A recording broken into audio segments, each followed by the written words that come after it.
वाणी अपना phone charge करने के लिए अपने कमरे में आती है और शौर्य को शांति से अपने लैपटॉप में काम करता देख उसे गुस्सा आता है।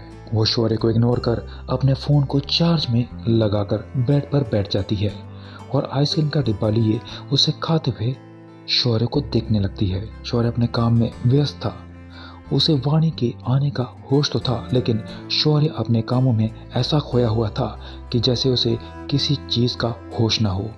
वाणी गुस्से में अपनी आइसक्रीम की बाइट लेते हुए मन ही मन चिढ़ते हुए कहती है, ये देखो मेरे पति को, इन्हें तो किसी चीज का होश ही नहीं।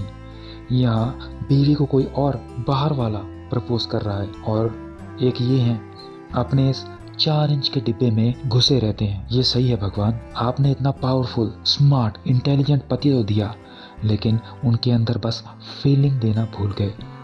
हर चीज में तो ये सुपर फास्ट ट्रेन से भी स्पीड में चलते हैं, लेकिन अगर फीलिंग की बात आ जाए तो नील बटा सन्नाटा। जो लफ्ज मुझे इनके मुंह से सुनने को तरस रही हूँ वो मैं बाहर वालों से सुन रही हूँ। ऐसी किस्मत होगी किसी की, कमाल है भगवान। इतना बोलते बोलते वाणी काफी नाराजगी से शौर्य को देख रही थी, पर शौर्य इन सारी शिकायतों से बेखबर चुपचाप अपने कामों में लगा था। कुछ पल ऐसे ही वाणी मन में शिकायतें करते हुए कुछ सोच शौर्य काफी पास चली जाती है। वाणी एक नजर उसे देख उसके बगल में बैठ उसे देखने लगती है।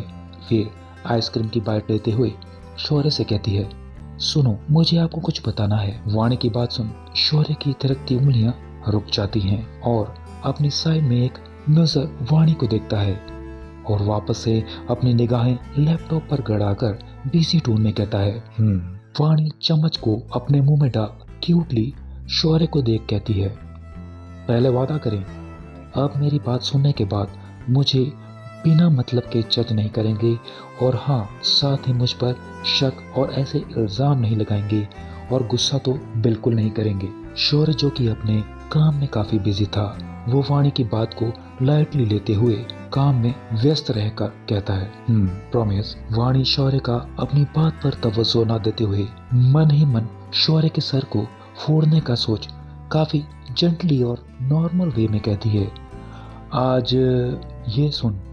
शौर्य की थिरकती उंगलियां रुक जाती हैं और कान खड़े हो जाते हैं। वो अपनी बाहें सिकोड़कर आंखें छोटी किए वाणी की तरफ देखता है, जो अपनी आइसक्रीम के मजे लेते हुए डिब्बे में देख रही थी। शौर्य एक झटके में अपना लैपटॉप टेबल पर रख वाणी को आइसक्रीम का डिब्बा उसके हाथ से छीन फेंक देता है और फुर्ती से वाणी की कमर पकड़ उसे अपने करीब कर उसका सिर सोफे से टिकाकर उसकी आंखों में देखकर सर्द लहजे में कहता है, क्या कहा तुमने? वाणी शौर्य के इस एक्शन से काफी घबरा सी जाती है। उसे समझ नहीं आ रहा था कि वो क्या करे और क्या कहे। वो बस शौर्य की आंखों में देखने लगती है। शौर्य अपना सवाल दोहराते हुए कहता है, मैंने तुमसे कुछ पूछा, क्या कहा तुमने अभी? वाणी लंबी लंबी सांसें लेने लगती है। उसकी बात सुन हड़बड़ाते हुए कहती है, मैंने जो भी कहा, लेकिन आपने मुझे वादा किया था कि आप मुझ पर गुस्सा नहीं करेंगे, मुझ पर शक नहीं करेंगे, न फालतू के इल्जाम लगाएंगे। आप अपने वादे से पलट नहीं सकते। शौर्य उसकी ये फालतू बातें सुन चिढ़ते हुए कहता है, हो गया तुम्हारा, अब मेरे सवाल का जवाब दो। क्या तुमने अभी अभी जो कहा वो सच है? वाणी मुंह बनाकर कहती है, आपको क्या लगता है मुझे खतरों से खेलने का शौक है? यूं ही आपको उंगली करूंगी, अब जो सच है वो ही कहूंगी ना। शौर्य उसके चेहरे के एक एक भाव को घूरता है। उसकी बात सुन अपनी एक बाहें उचकाते हुए कहता है, और ये बात तुम मुझे क्यों बता रही हो? वाणी उसके ऐसे कहने पर कुछ भड़क सी गई, क्योंकि उसे लगा कि शौर्य उस पर शक कर रहा है। इसीलिए वो भड़कते हुए शौर्य के सीने पर अपना हाथ रख उसे खुद से दूर ढकेलने की कोशिश करते हुए कहती है, तो आपको क्या लगता है मुझे किससे बताना चाहिए?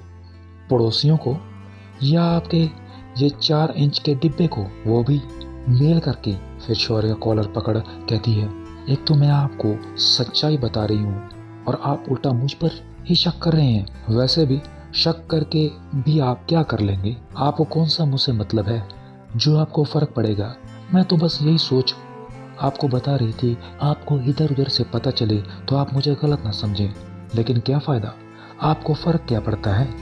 और तो और सबसे अच्छा वेडिंग गिफ्ट दिया है आपने। अब तो उस वेडिंग गिफ्ट के कुछ महीनों में उसकी डेडलाइन खत्म होने वाली है, तब रहना शक के साथ। मैं तो चली जाऊंगी, तब रहना सुकून से इस 4 इंच के डिब्बे के साथ। शौर्य तो अवाक से बस वाणी को देखे जा रहा था। वो आज काफी फ्रस्ट्रेटेड लग रही थी, वो भी शौर्य से। और आज तक उसने कभी भी वाणी का शिकायत वाला रूप नहीं देखा था। जहाँ बीवी की शिकायत में छुपा उसका गुस्सा था, लेकिन उसकी वेडिंग गिफ्ट और डेडलाइन खत्म होने वाली बात सुन शौर्य कुछ बेचैन सा हो गया। और साथ ही अरविंद के प्रपोज करने वाली बात से काफी गुस्सा हो गया। लेकिन गुस्से से भी ज्यादा एक सवाल था जो उसे परेशान कर रहा था। वाणी जो शौर्य पर भड़ास उतार कर उसका कॉलर छोड़ जाने के लिए उठती है। शौर्य उसका हाथ पकड़ वापस से उसे सोफे पर बैठाता है, लेकिन वाणी का पैर फिसल जाता है और वो सीधा शौर्य के ऊपर गिर जाती है। इससे आगे की कहानी जानने के लिए सुनते रहिए मजबूरी की शादी का अगला एपिसोड सिर्फ मिथ स्टोरी यूट्यूब चैनल पर।